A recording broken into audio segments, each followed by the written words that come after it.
Olá, sejam muito bem-vindas e bem-vindos ao nosso podcast O Espírito do Evangelho. Aqui é Antônio Campos. Seguimos nesse projeto especial de leitura comentada do livro Nosso Lar, na companhia de Sandra Rodrigues e Sandra Curado.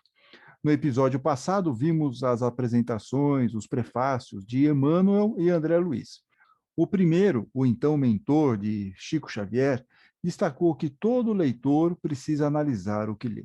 E, além disso, devemos aplicar os ensinos contidos nesse livro em nossa vida, enquanto encarnados, colocá-los em prática. Já André Luiz, que não é o nome real do autor quando encarnado, reforça o alerta de Emmanuel e nos convida a nos preparar nesta encarnação para voltarmos bem para a pátria espiritual. Ele ainda revela que fez um esforço pobre para tentar passar no livro a ideia de como seria a vida lá no mundo espiritual. Ou seja, o que ele está nos mostrando pode ser apenas uma parte do todo, um olhar muito particular, ou mesmo simbólico. Livro Nosso Lar na mão? Vamos iniciar a nossa jornada? Então vamos lá. Vamos para o primeiro capítulo. Capítulo 1. Nas zonas inferiores, diz aqui o André Luiz. Eu guardava a impressão de haver perdido a ideia de tempo. A noção de espaço esvaíra-se, desapareceu de há muito. Estava convicto de não mais pertencer ao número dos encarnados no mundo. E, no entanto, meus pulmões respiravam a longos haustos, aspiração longa, profunda. Desde quando me tornara joguete de forças irresistíveis? Impossível esclarecer. Tinha-me, na verdade, amargurado doente mesmo, desses de padinhas e tal, né? Amargurado doente nas grades escuras do horror. Cabelos eriçados, coração aos saltos, medo terrível senhoreando-me, ou seja, está lá ao lado dele. Muitas vezes gritei como louco, implorei piedade e clamei contra o doloroso desânimo que me subjugava o espírito. Mas quando o silêncio implacável não me absorvia a voz estentórica, possante, lamentos mais comovedores que os meus respondiam-me aos clamores. Outras vezes, gargalhadas sinistras rasgavam a quietude ambiente. Algum companheiro desconhecido estaria, a meu ver, prisioneiro da loucura. Formas diabólicas, rostos alvares, expressões animalescas surgiam de quando em quando, agravando-me o assombro. A paisagem, quando não totalmente escura, parecia banhada de uma luz alvacenta, ou seja, quase branca, como que amortalhada em neblina espessa, que os raios de sol aquecessem de muito longe. Eu vou dar uma paradinha aqui, porque nós temos aqui algumas questões interessantes. O André Luiz está fazendo uma narração posterior, quer dizer, ele não está narrando em tempo real, não é que ele chegou lá no umbral e já está colocando, não, ele passou por essa zona inferior, como ele coloca aqui no capítulo, que depois nós vamos ver que vai ter um nome como umbral. Ele fala que da situação dele naquele momento, ele estava convicto, ele sabia que ele não estava encarnado, e que ele estava tentando respirar, né?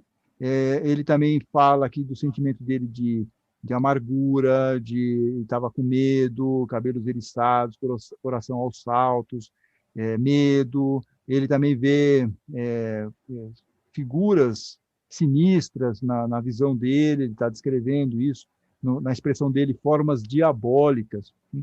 Surgiram de quando em quando e tal. Então, tudo isso ele está nos passando aqui uma impressão desse primeiro contato dele após o desencarne.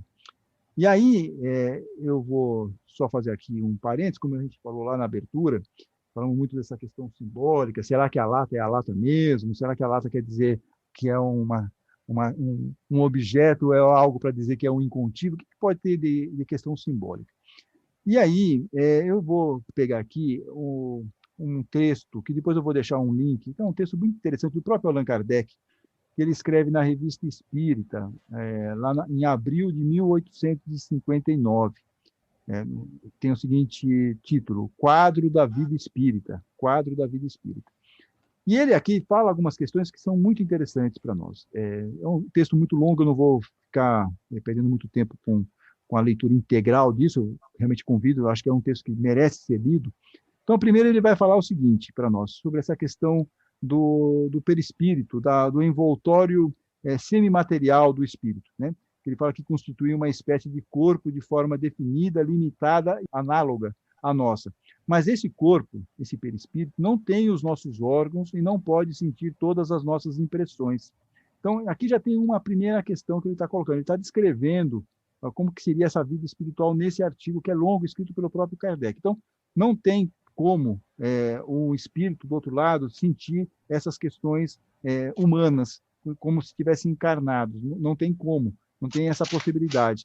Diz ele ainda que ele tem os espíritos, essa nova maneira de sentir que o espírito não compreende no início, que é o que está acontecendo. Ele fala literalmente isso, Kardec. Parece que ele está pensando no André Luiz. Ele fala o seguinte, que essa nova maneira de sentir que o espírito não compreende no início, que é o que está acontecendo lá com o André Luiz, nessa descrição, da qual só aos poucos se dá conta, e é isso que está acontecendo com o André, né, com o André Luiz nessa descrição, aqueles cuja inteligência é ainda muito atrasada não a compreende de forma alguma e sentiriam muita dificuldade em descrever. Muita dificuldade em descrever. Então, aqui temos um segundo aspecto que Kardec está nos colocando, depois de várias entrevistas com espíritos, né, já os espíritos já na erraticidade, ele faz as entrevistas que vão dar origem lá ao Livro dos Espíritos, e 2 anos depois aqui, que esse texto é de 59, em 61 ele vai falar do Livro dos Médiuns. Então ele está mostrando para nós como que seria essa situação na erraticidade. Então o espírito, ele sente aí fome, ele sente dor, ele sente questões físicas? Não, ele não sente. Ele está meio confuso, normalmente, dependendo da elevação espiritual? Sim, ele tem uma dificuldade de descrever o que ele está sofrendo. Então, o que Kardec está dizendo para nós, e ele complementa aqui, já vou encerrando essa primeira parte, talvez eu fale mais um trechinho um pouco mais para frente, quanto mais felizes são os espíritos elevados, tanto maior o sofrimento experimenta os inferiores. Portanto, quanto mais evoluído, se o André Luiz fosse um espírito mais evoluído, ele não passaria por todas essas questões, ele não teria essas impressões. Agora, quanto mais, como ele era um espírito ainda inferior, no sentido de não ter aí uma elevação espiritual, ele fica num processo de sofrimento. Né? Então, esses sofrimentos, ele diz aqui, se expressam como angústias, que, embora nada tenham de físico, nem por isso são menos pungentes. E isso para nós fica muito claro. Quer dizer, ele está sofrendo lá? Ele está sofrendo muito. Ele está vendo uma série de questões aí, está sentindo certas questões que para ele são verdadeiras, mas ele pode estar o quê? Com um processo de consciência, fora da consciência, dentro desse processo dele aqui de confusão, e até pelo fato de ele não ser uma pessoa, um espírito ainda muito evoluído, como ele vai falar daqui a pouquinho nesse capítulo. Então, o que eu estou querendo passar aqui, a régua, para nós aqui, pelo menos num processo, numa chave de entendimento, eu quero deixar isso bem claro, é uma possibilidade de chave de entendimento e do qual eu, pessoalmente, gosto muito, mas eu tenho também a humildade aqui de compreender que não é a única chave, e é uma chave absolutamente questionável por muitos espíritas, mas que aqui nós temos uma questão que é muito simbólica, dentro da própria elevação espiritual do André Luiz, e ele está nos passando algumas informações que, se nós formos levar literalmente, é como se ele respirasse, como se ele tivesse fome, mais para frente nós vamos ver que ele precisava de água e tal. Então, tudo isso são impressões que ele tem, não necessariamente são questões verdadeiras, ações que realmente acontecem, mas isso pode estar acontecendo muito mais na mente dele. Então, quando ele fala, por exemplo, que ele está lá numa zona trevosa, onde que é essa zona trevosa? É um lugar físico? E aí nós vamos para a segunda questão. Quando depois ele vai ser levado para o nosso lar, esse nosso lar realmente ele existe? Ou tudo isso é uma questão de consciência, uma questão de ele estar mais elevado espiritualmente, e aí sim ele consegue compreender melhor o entorno dele, né? Então, tudo isso é para nós pensarmos, são avaliações que eu coloco aqui, questões que eu coloco aqui, até para nós conseguirmos entender um pouquinho melhor esse relato do André Luiz, e que ele não bata principalmente com as descrições do Allan Kardec. Eu sei que Allan Kardec não conseguiu fazer tudo, Mas tem certas questões que me parece que não teria por que ele não falar, os espíritos que ele entrevistou não terem falado, né? Tantas questões de umbral quanto de uma questão de uma colônia espiritual, por exemplo. Né? Isso não tem Kardec, em nenhum momento fala isso de uma forma direta. Mas eu entendo, por exemplo, que tem algumas pessoas, a Sandra Rodrigues vai falar aqui para nós, que tem uma questão, por exemplo, no livro dos espíritos, que algumas pessoas, para justificar esse entendimento de locais físicos, até meio que se baseiam, não é isso, Sandra? Você queria até ler uma questão do livro dos espíritos, qual que é? Você pode falar para a gente? É isso mesmo, é a questão 234, né, onde Kardec pergunta: existem, como já foi dito, mundos que servem de estações ou locais de repouso para os espíritos que estão na erraticidade? E aí os espíritos respondem: sim, existem. São mundos particularmente destinados aos espíritos que estão na erraticidade, nos quais eles podem habitar temporariamente. São espécies de acampamentos ao ar livre, campos para repousar de uma erraticidade muito longa. Condição esta sempre um tanto angustiante. São posições intermediárias entre outros mundos e que estão em sintonia com a natureza dos espíritos que lá podem permanecer. Nesses mundos transitórios, eles desfrutam de um maior ou menor bem-estar. Então, como você disse, né, alguns espíritas se basam nessa questão, né, para tentar explicar.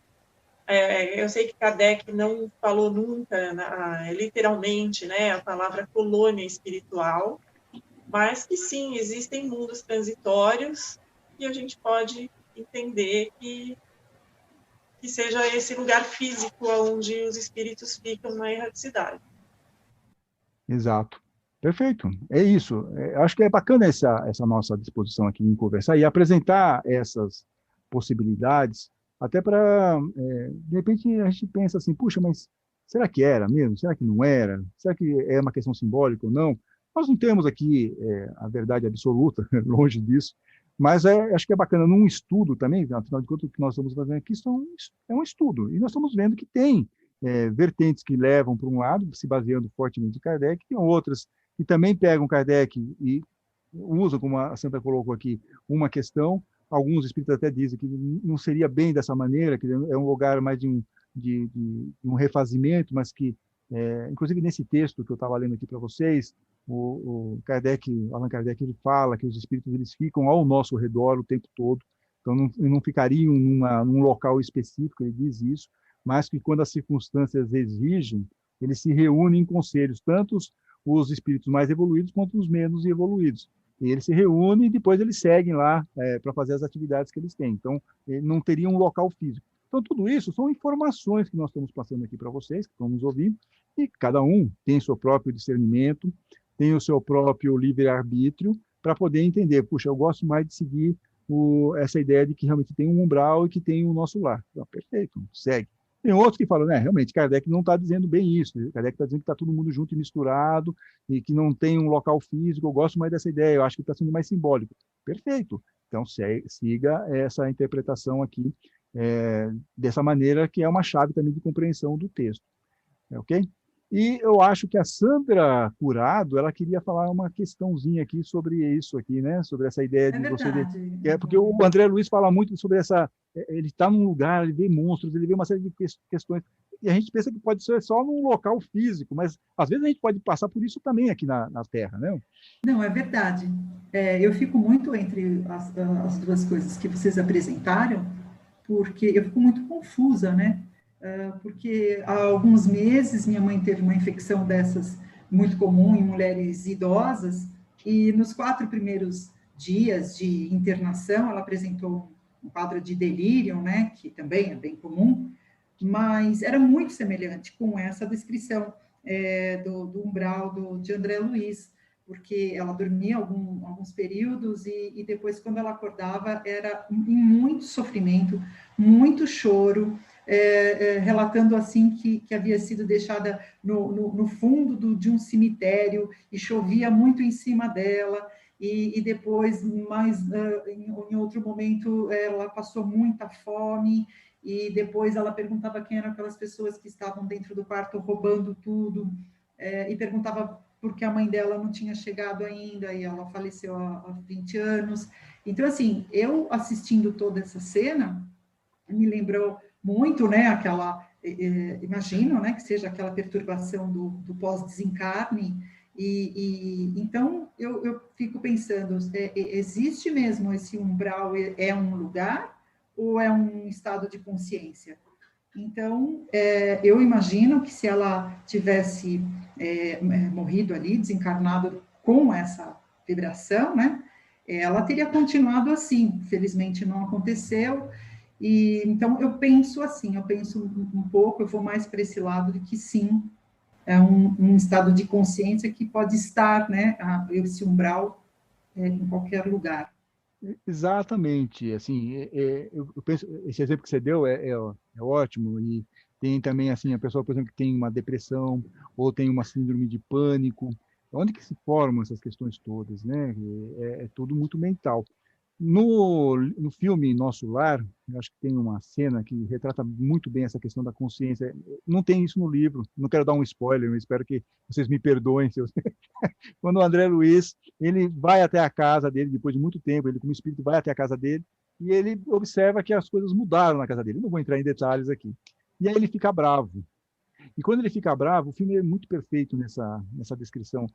Ele sai da casa, e aí o dia, é um dia ensolarado, o dia fica escuro, ele volta para aquele ambiente trevoso. Ele volta para aquele ambiente trevoso, assim, mas assim, num ápice. Onde está acontecendo aquilo? Ele se transportou para aquele local? Não.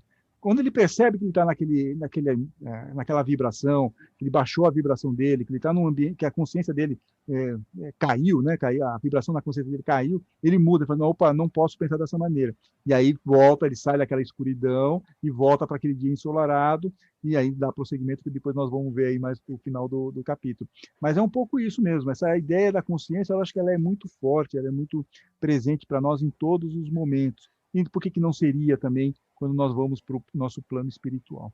Mas legal, o importante aqui é que nós estamos debatendo. Vocês vejam que a gente não está fechando questão com nada, estamos apenas apresentando o cardápio aqui, e cada um pega a parte que lhe cabe nesse latifúndio aqui, perfeito? Podemos continuar, moças? Ou vocês querem fazer mais algum comentário? Podemos, né? Então vamos lá. Então, e aí o André Luiz falou o seguinte: e a estranha viagem prosseguia. Com que fim? Quem eu poderia dizer? Apenas sabia que fugia sempre. O medo me impelia de roldão, onde o lar, a esposa, os filhos perdera toda a noção de rumo, o receio do ignoto, o desconhecido, e o pavor da treva absorviam-me todas as faculdades de raciocínio, logo que me desprendera dos últimos laços físicos em pleno sepulcro. Diz aqui ainda André Luiz: atormentava-me a consciência. Preferiria a ausência total da razão, o não ser. Isso é impossível, né? É aquela vontade, assim, o túmulo encerra tudo. Não, o túmulo é só um aspecto, né? O espírito continua do outro lado. De início, as lágrimas, isso era possível? Na descrição de Kardec não dava. Para ter lágrima tem que ter órgão, não tem. Então, de início, as lágrimas lavavam-me incessantemente o rosto. Então, é mais uma impressão dele, um estado de espírito. Eu acho que isso a gente pode depreender aqui, pelo menos eu faço essa leitura, né? E apenas em minutos raros felicitava-me a bênção do sono. Interrompia-me, porém, bruscamente a sensação de alívio. Seres monstruosos acordavam-me irônicos. Era imprescindível fugir deles. Então, tudo isso é uma questão de consciência. Reconheci agora a esfera diferente, a erguer-se da poalha. A poalha é uma poeira leve que se mantém suspensa no ar, né? Então, da poalha do mundo. E, todavia, era tarde. Pensamentos angustiosos atritavam-me o cérebro. Então, estava lá pensando, ruminando aquilo lá tudo, né? Mal delineava projetos de solução, incidentes numerosos impeliam-me a considerações estonteantes. Ele estava totalmente confuso. Em momento algum, o problema religioso surgiu tão profundamente a meus olhos. Aqui vamos para um aspecto interessante. Os princípios puramente filosóficos, políticos e científicos figuravam-se agora extremamente secundários para a vida humana. Ou seja, tudo aquela questão mais material, de adquirir conhecimentos mais práticos aqui do dia a dia, que são importantes, Mas quando você vai lá para o lado, do outro lado do mundo, do lado do espiritual, ele percebe que não tinha tanta importância, era secundário. Significava, a meu ver, diz André Luiz, valioso patrimônio nos planos da Terra, o que é uma verdade, você precisa ter esse conhecimento. Mas urgia reconhecer que a humanidade não se constitui de gerações transitórias, e sim de espíritos eternos. Ou seja, nós vamos continuar, então, vamos adquirir um monte de conhecimento, um dia nós vamos morrer fisicamente, mas o espírito continua. E continua para onde? Somos espíritos eternos, a caminho de gloriosa destinação. Vamos ser espíritos perfeitos, um dia vamos chegar lá. Verificava, diz André Luiz, que alguma coisa permanece acima de toda cogitação meramente intelectual. Esse algo é a fé, manifestação divina ao homem. Semelhante análise surgia, contudo, tardiamente. Ou seja, ele só estava percebendo isso quando ele já estava lá no mundo espiritual. Então, Inês já era morta, não tem mais o que fazer, né? De fato, conhecia as letras do Velho Testamento e muitas vezes folheara o Evangelho. Entretanto, era forçoso reconhecer que nunca procurara as letras sagradas com a luz do coração. Ou seja, ele conhecia lá o Velho Testamento, nem fala do Novo Testamento aqui, folheara, né, o Evangelho, mas ele nunca se aprofundou, ele sempre viu aquilo como uma questão material, apenas com um interesse, talvez, cultural, mas nunca com a luz do coração, nunca tentando entender, se aprofundar naqueles ensinos, principalmente os ensinos de Jesus. Eu acho que nessa parte, posso só falar aqui claro, uma coisa? Que tá certo. Nessa parte ele tinha, né, a Bíblia lá na casa dele, na prateleira da casa dele, mas ele nunca vivenciou o Evangelho, ele nunca praticou o Evangelho. Aí está bem, bem escrito isso. Exatamente. E aí não adiantava mais. Ele está até fazendo uma análise correta, né? Quer dizer, ele tinha lá as informações, mas ele não se utilizou daquilo. E agora ele está sentindo que, puxa, devia ter gastado um pouco de tempo com essas informações, estudando e me aplicando um pouco mais nisso. Mas, enfim. Identificava-as através da crítica de escritores menos afeitos ao sentimento e à consciência. Então, ele gostava mais das pessoas que faziam críticas ao Evangelho, à Bíblia, ou pelo desacordo com as verdades essenciais. Então, ele estava sempre mais voltado nessa questão da crítica, como se fosse uma obra fantasiosa, a Bíblia, né? E, em especial aí, o Novo Testamento. Noutras ocasiões, interpretava-as com o sacerdócio organizado, sem sair jamais do círculo de contradições, onde estacionara voluntariamente. Aqui eu interpreto como, às vezes ele vai lá numa missa, por exemplo, né, mas que ele fala aqui do sacerdócio organizado. Eu imagino que seja uma questão mais assim de um ato religioso qualquer. Eu imagino que seja uma missa, numa ideia de catolicismo. Não sei se vocês concordam comigo, se essa interpretação faz algum sentido para vocês. Se não fizer, falem, tá? Então, ele fala isso. Eu acho que é isso mesmo. Eu também vejo assim. Também. E aí ele fala que ele ficava voluntariamente, ele se estacionara naquilo, para ele estar confortável, estar tranquilo. Ele ia de vez em quando lá numa missa e tal, fazia lá o papel dele social, vamos chamar assim. Em verdade, diz o André Luiz, não fora um criminoso, no meu próprio conceito. Ele não era um bandido, não era um sujeito mau, assim, na avaliação que ele faz, né? Mas a filosofia do imediatismo, porém, absorvera-me. O mundo material o absorvera. A existência terrestre, diz ele aqui, que a morte transformara, não fora assinalada de lances diferentes da craveira, ou seja, do modelo comum. Então, agora ele vai contar um pouco da história dele. Filho de pais, talvez excessivamente generosos, conquistara meus títulos universitários sem maior sacrifício. Compartilhar os vícios da mocidade do meu tempo, organizar o lar, conseguir filhos, perseguir as situações estáveis que garantissem a tranquilidade econômica do meu grupo familiar, mas, examinando atentamente a mim mesmo, algo me fazia experimentar a noção de tempo perdido, com a silenciosa acusação da consciência, novamente a consciência funcionando aqui. Então, ele está mostrando que ele teve muita preocupação com o mundo material, mas não com o mundo espiritual. E ele está sentindo o quê? Uma noção de tempo perdido. Gastei muito tempo com essas questões materiais, mas eu deveria ter feito outra coisa. E aí vem a ideia da noção de tempo perdido, que a consciência está lá martelando na cabeça do André Luiz. Cabeça, obviamente, espiritual. Habitar a terra, diz André Luiz, gozar ali os bens, colhera as bênçãos da vida, mas não lhe retribuíra ceitil do débito enorme. Olha só, então ele fala que aproveitou, né? Aproveitou bem aquela vida como encarnada, mas não fez nada com aqueles bens, com aquelas atividades econômicas dele.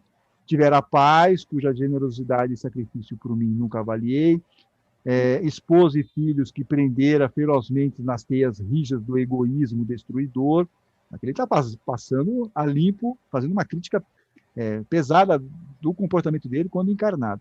Possuíram um lar que fechei a todos os que palmilhavam o deserto da angústia.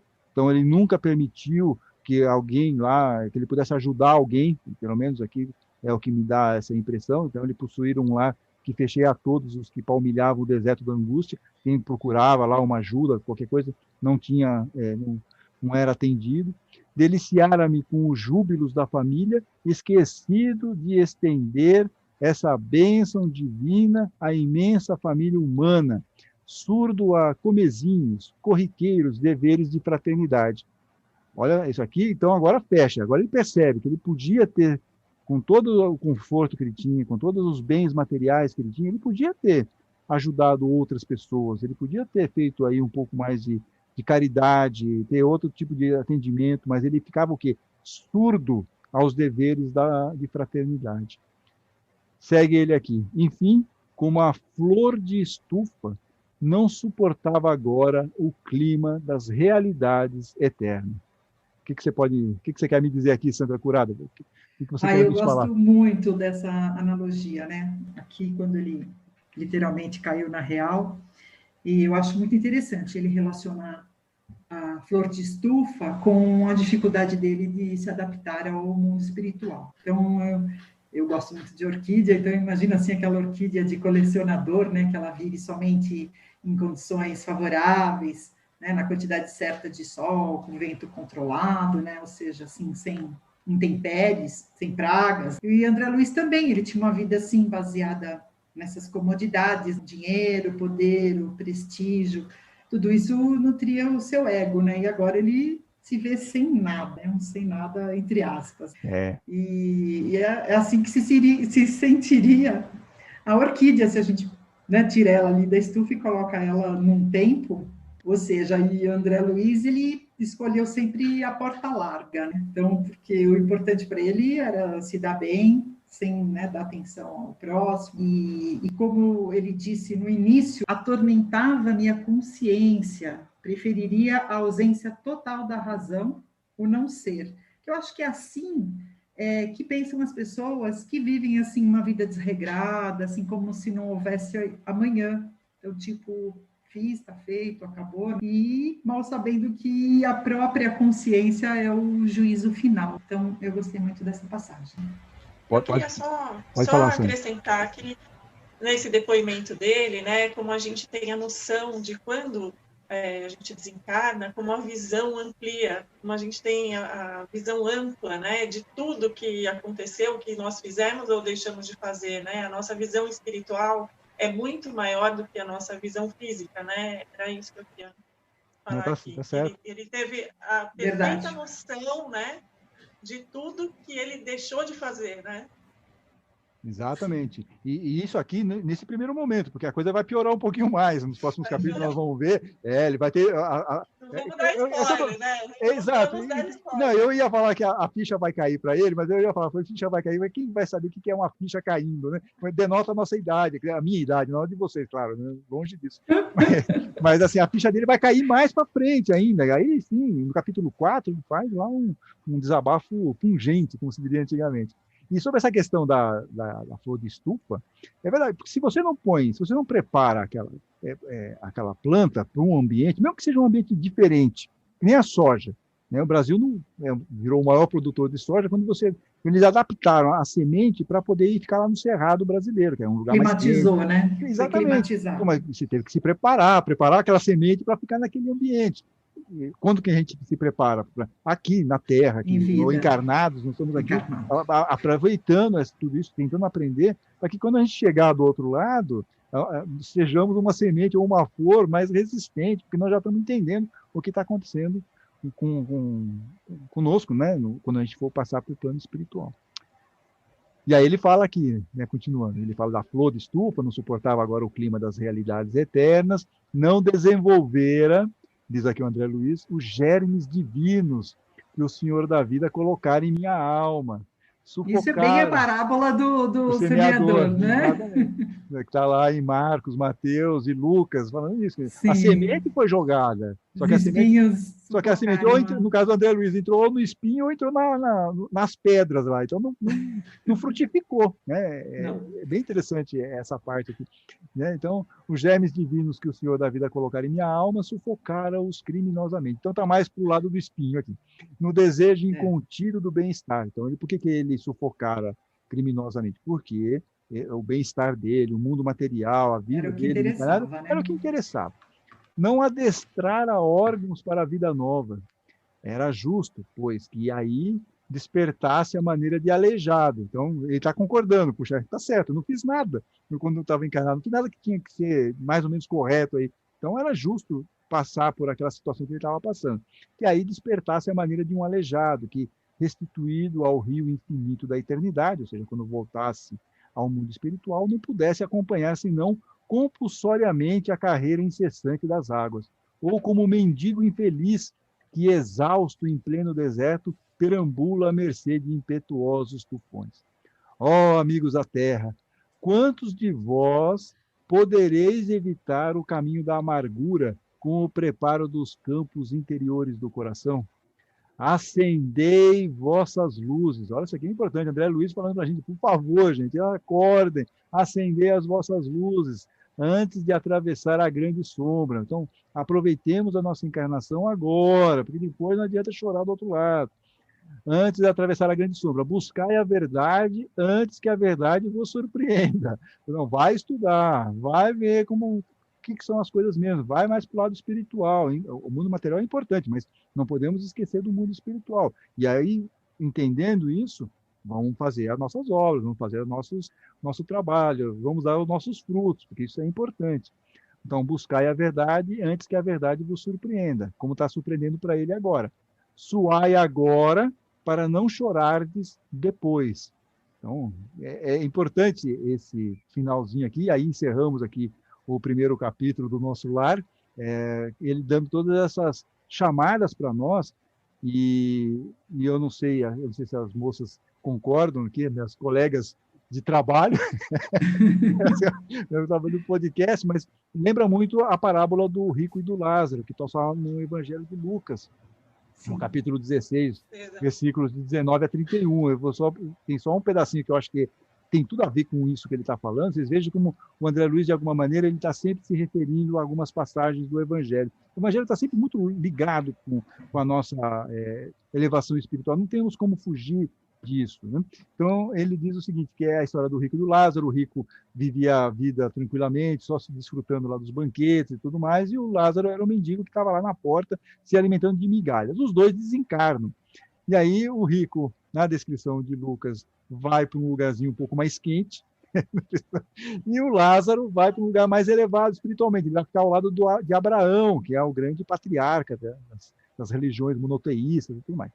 E o rico, então, implora para Abraão mandar Lázaro de volta, para avisar que se os irmãos lá não tomarem cuidado, eles podem parar onde ele estava, lá naquele lugarzinho mais quente. Então ele fala o seguinte, lá no versículo 27, o rico insistiu, pai, Abraão, eu te suplico, envia então Lázaro até a casa de meu pai, pois eu tenho 5 irmãos, que Lázaro leve a eles seu testemunho, para que não venham eles também para esse lugar de tormento.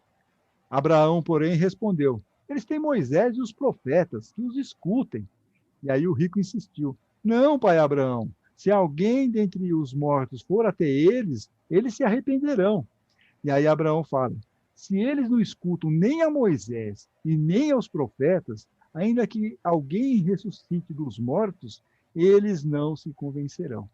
Olha que passagem, é fantástico isso. E nós estamos até melhor do que isso. Nós temos ainda Jesus, todos os ensinamentos de Jesus, temos toda a doutrina espírita, quer dizer, conhecimento não nos falta. Né? Temos aí a obra do André Luiz, que não deixa de ser um morto que ressuscita, né?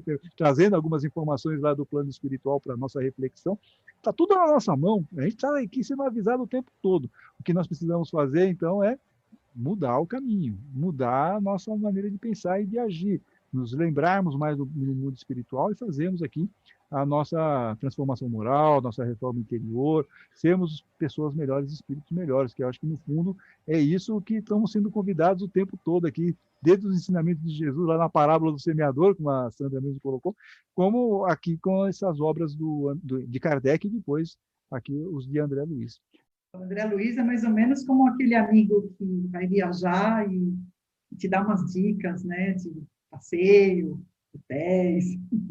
Exato. Então, assim, aproveita que ele foi antes de você e te dá boas dicas. E algumas, claro, são pessoais, porque às vezes um hotel que é porcaria para ele, para mim é bom, e porque eu só vou dormir, tomar uma ducha, e os passeios também. Claro que tem, né, a visão de cada um, mas com certeza ele não vai deixar você passar por um mau momento, né? Então, eu acho muito valioso isso. E eu acho também, né, não sei, até escrevi aqui, que a ideia de umbral de André Luiz, ela é meio pessoal e intransferível, sabe? É uma coisa criada pelo julgamento da própria consciência dele. Então, assim, que eu acho que fique claro que mesmo que haja esse lugar físico ou não, cada um vai ter o seu umbral. Esse umbral é muito personalizado, eu acho. Acho que cada um tem o seu, pelas suas deficiências, pelos seus medos, por tudo que você carrega de más inclinações ou não. Então, eu penso que essa experiência dele. Dicas que ele está nos passando, quer dizer, um dia nós vamos para o plano espiritual. E a gente tem que se preparar melhor agora, para ter, para a gente não sofrer consequências, a nossa consciência não ficar doendo, de repente não pararmos em algum lugar, se é que existe um lugar físico, não importa. O que importa para nós é todas essas informações que ele está colocando, assim, acordem, ajam agora, é isso que importa, é essa dica que você falou, né? Um amigo dando um toque para nós, né? Tragam euros, ele vai precisar. Exato, tragam um cartão de crédito internacional, sei lá. Tragam um limite. Levem água, sabe, essas coisas. Então, ele está dando essas dicas para nós, porque para a gente passar melhor e ir melhor para o lado espiritual. Né? Fala, Sandra. Eu acho que isso Rodrigues. que você falou é perfeito, que não importa se tem lugar físico, se não tem, e eles falam isso no prefácio, que o principal objetivo da obra é fazer com que a gente enxergue, com que ele quer fazer, que nós não passemos pelo que ele passou. Né? Que nós possamos evoluir espiritualmente, então realmente não importa. É isso aí. Dicas valiosíssimas. E muitas informações que os espíritos já passavam também para Kardec, várias, né? Você vai ler a Santa Revista Espírita, depoimentos mesmo. Né? O Livro dos Espíritos não tem tanto depoimento de espíritos assim na erraticidade, mas pega o céu e o inferno, tem lá as mesmas dicas, mas com outro vocabulário e tudo mais. Então são dicas que eles estão nos dando aí faz tempo. Por isso que o Abraão fala lá, né? Poxa, tem um monte de informação, mas se eles não acordam, o que a gente pode fazer? Então faz parte para cada um de nós aqui usar o livre-arbítrio, o entendimento, o discernimento e aplicarmos isso para irmos melhor, né? Irmos pelo menos em primeira classe, se possível. Não que a gente tenha pressa, eu repito isso. Bom, e como estamos no mês de aniversário de 1 ano do podcast O Espírito do Evangelho, na semana que vem teremos o capítulo 2 do livro Nosso Lar, cujo título é Clarencio. Quem seria o Clarencio? Nós vamos descobrir aqui no capítulo 2. Sandra Curado, muito obrigado. Sandra Rodrigues também, muito obrigado por estar aqui nessa nossa maratona. E vamos lá. Aguardo ansiosamente pelo Clarencio. Então, na próxima quarta-feira, temos outro encontro marcado com a leitura comentada do livro Nosso Lar. E não deixe de enviar seus comentários em nossas redes sociais. O Espírito do Evangelho está no Facebook, Instagram, Twitter e temos grupos no WhatsApp e no Telegram. Estamos aguardando. Fiquem bem, fiquem com Deus.